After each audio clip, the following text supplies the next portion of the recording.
wigeze wibaza impamvu Noheli, umunsi dusereburaho ivuka rya Yesu, ari umunsi ugizwe n'ibikorwa bigiye bitandukanye bidafite ahantu bihuriye na Yesu ubwe, ndetse bimwe nta naho wabisanga mu byanditswe byera, kuva ku itariki tuyisereburiraho ndetse n'ibirugo dushyira mu masaro yacu, byose nta hantu namwe ushobora kubisanga muri Bibiliya.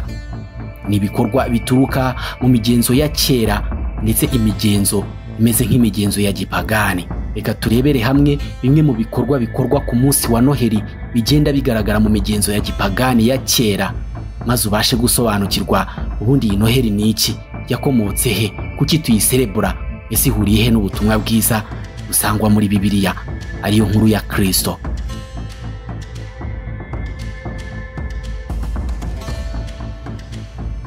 Reka inkuru yacu tuyitangirire ku itariki 25 z'ukwa 12 buri mwaka. Biragoye kwiyumvisha cyane ko ari umunsi nk'uwundi katari Noheli, birumvikana, ariko se wigeze umenya ko iyi tariki nta kintu na kimwe ishingiyeho cyo muri Bibiliya, kubera ko abakristo ba kera bafashe iyi tariki bayisimbuzaho itariki yaberagaho festivale y'abaromani yitwaga Satanalia. Uyu yari umunsi wo kwizihiza ndetse no guserebura ikigirwamana cy'ubuhinzi. Ni umunsi wagugizwe no kurya ibiryo byinshi kandi bigiye bitandukanye byiza, ndetse no gutanga impano zigiye zitandukanye. Iyi tariki ya 25 yabaga ari itariki iri mu gihe cya Winter Solstice.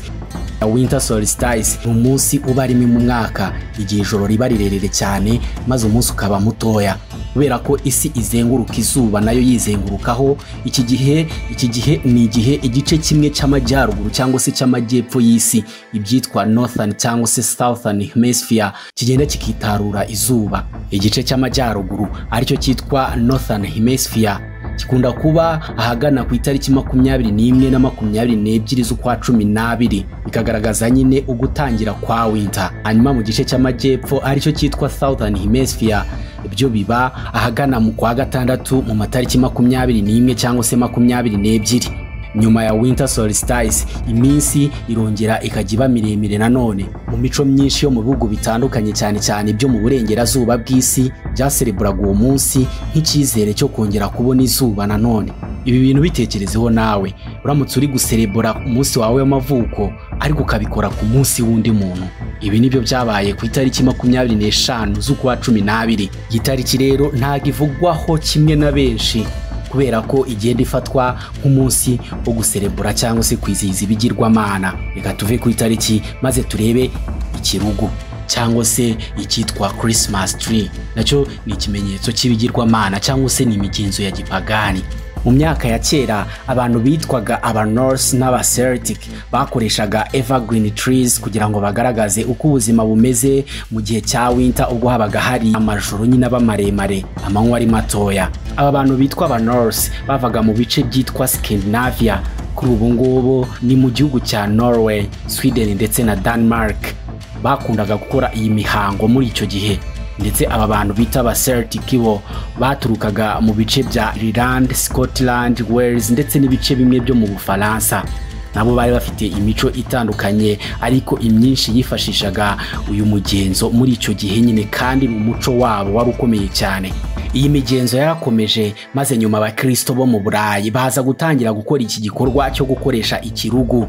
Hanyuma bagiha ikindi gisobanuro, nibyo byaje nyine kuvamo ibirugu bikoreshwa ubu muri za Noheli, ariko ibi byakoreshwaga mu mihango ya gipagani yakoreshwaga muri iyo bico ya gakondo y'aba Celtic ndetse n'aba Norse. Bitekerezeho nawe, uri gukoresha ikirugu, inzu yawe bayidekoye neza rwose, uhageze wese arabona udutara twaka tumeze neza, ariko ku rundi ruhande ibyo bintu bisobanuye ikintu kibi cyane, kwamamaza ibigirwamana ndetse no gukora imihango gakondo idafite aho ihuriye n'ivuka ry'umukiza wawe Yesu Kristo.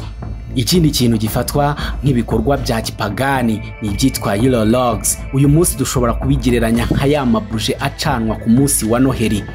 Gucana ama Yule Logs mu myaka ya kera byafatwaga nyine nk'ikintu gikomeye cyane, aho abitwaga aba Norse ndetse n'abagermanic babyifashishaga mu guserebura nyine wa munsi nakubwiye wa Winter Solstice. Ibi babikoraga kugira ngo baragaragaza baserebure ko urumuri rugiye kova kaminga cyangwa se guhindukirana umwijima.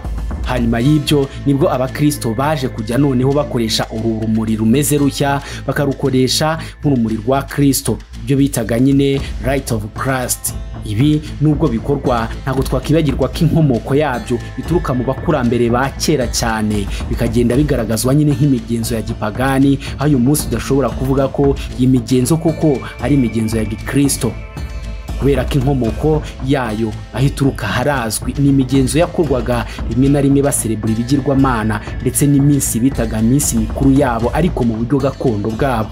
Ibindi bikorwa bikorwa ku munsi wa Noheli ariko bigasanishwa n'ibikorwa bya gipagani ni gift giving, guhana impano. Guhana impano ni igikorwa gikomeye cyane kandi ni ibintu bikorwa cyane mu bihugu byo mu burengerazuba, aho kuri Noheli rwose gutanga impano ari umuco mwiza. Ibi nabyo byaturutse mu mico ndetse n'imigenzo yo guhimbaza ikigirwamana cya Satanariya. Ni ikigirwamana cyo mu Baroma, aho Abaroma batangaga impano kugira ngo bahe icyubahiro imana zabo ndetse celebrating cyangwa se bishimire season babaga bagezemo, ariyo nakubwiye haruguru, season yo guserebura ubuhinzi, aho hakorwaga ibyo kurya byinshi cyane bitandukanye kandi byiza ndetse hagatangwa n'impano zigiye zitandukanye.